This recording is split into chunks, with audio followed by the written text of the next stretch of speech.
Afere todos hamzu. Guam si Thomås de 24 años yo.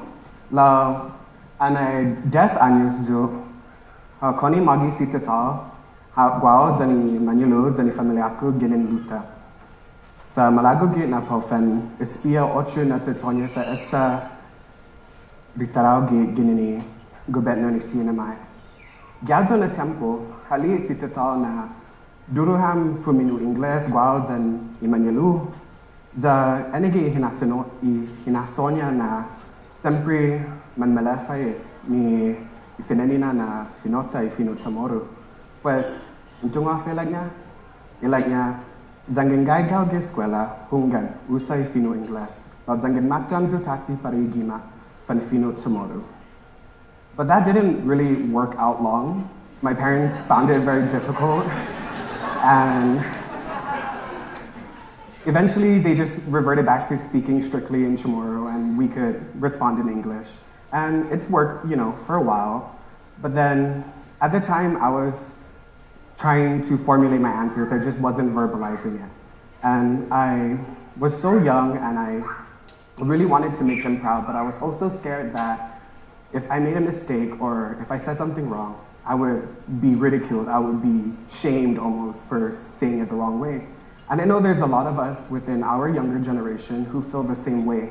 We feel that if we make a mistake, we will get discouraged because of that mistake.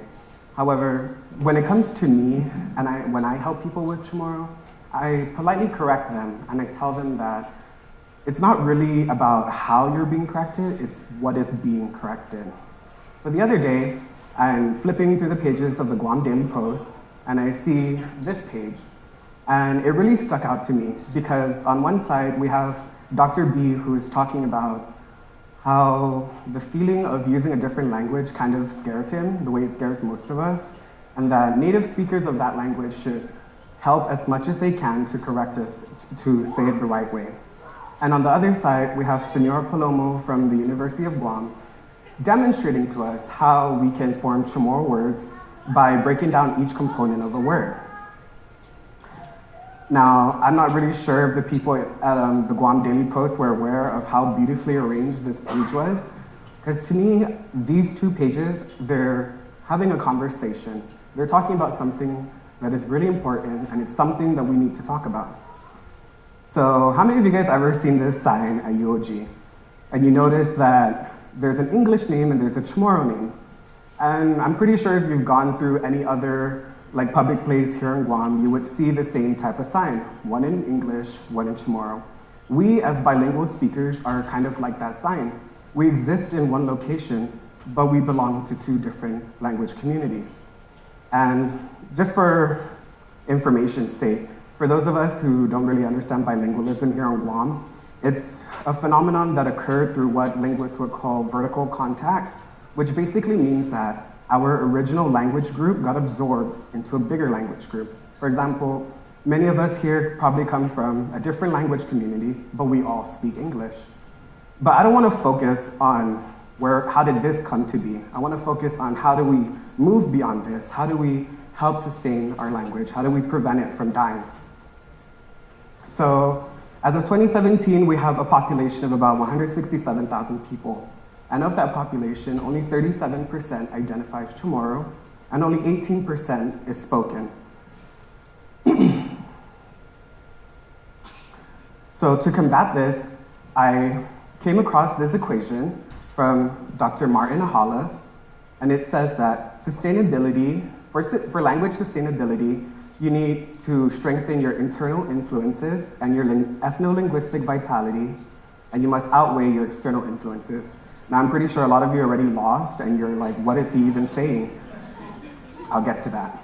So let's look at our internal influences. We can look at this as social places within our community where we would hear a target language most thrive in.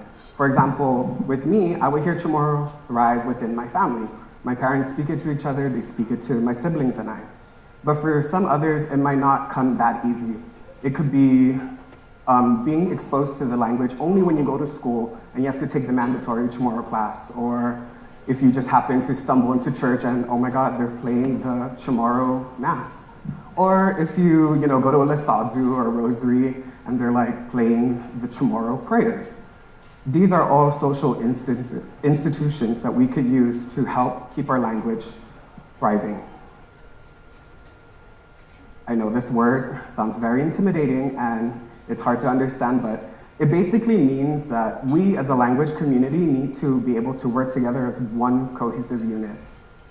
And I think the best way to illustrate this to you guys is like with the government. They do the CHamoru Language Coalition. They help prepare the public for how the CHamoru language should be standardized so that every single person who wants to learn it will learn it a certain way that could be accessible throughout the whole community. But it's not just enough to have our ethno-linguistic vitality or our internal influences strengthened. We need to outweigh our external influences. And we can look at this as things such as our natural resources. How do we manage that? Where are we in the globe? Who are our neighbors? And what is our relationship with them? It was kind of tricky for me to figure out how to integrate the CHamoru language into our external influences, because a lot of it is political, and we know that the language of politics in Guam is English. However, my friend who is taking a CHamoru language class was introduced to a calendar that of 18th century French explorer found on the island of Rota. So the French explorer interviewed a bunch of early CHaMorus, and he found out that this was the old way, or the old early CHamoru way, of saying the months in the year. Now, I believe that this is one prime example of how we can tip our external influences in our favor of the CHamoru language. So, as we can see, the old way of saying the CHamoru, or the months, is it's tied with the environment. It's tied with the availability of resources, and it's tied with the changing of the weather, the seasons. So just to give an example of how this can be integrated into our economy, I know it might seem a little far-fetched, but I see that we here within the Marianas, if we take in today's island conference theme, which is Island Alliance for Sustainable Action, let's just start small within our region in the Marianas. Let's say that we all adopt a unified agricultural calendar, and each island is designated a bunch of crops to grow within the year or within that season. When at the end of the harvest, we gather up all the crops that we've made, and then we circle it within our region. To me, this helps strengthen our economy. It lessens our dependability on outside intervention, and it also helps preserve our language as well. So before I leave today, I really want to ask you guys to just think about this equation when you leave. How can you incorporate it into your daily life? And don't feel like you have to do it because, oh my God, our language is dying. But do it because you want to. Do it to a point where you feel comfortable enough with the language. So in regards to strong social communities, you can do what my dad does. He designated a time of the day to speak CHamoru. Or you can do what my friend does, and she listens to CHamoru music and she writes down the lyrics. And then she translates them, and then she asks me if it's correct. Or, for business owners, I really want to stress this. I know it might seem unnecessary to do it, but honestly, it does look nice when you see CHamoru signs, CHamoru ads. It adds to our community. It makes us stronger.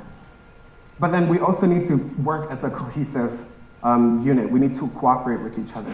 So, create a space where you feel comfortable using the language among your peers, whether it be your family, your friends, your schoolmates.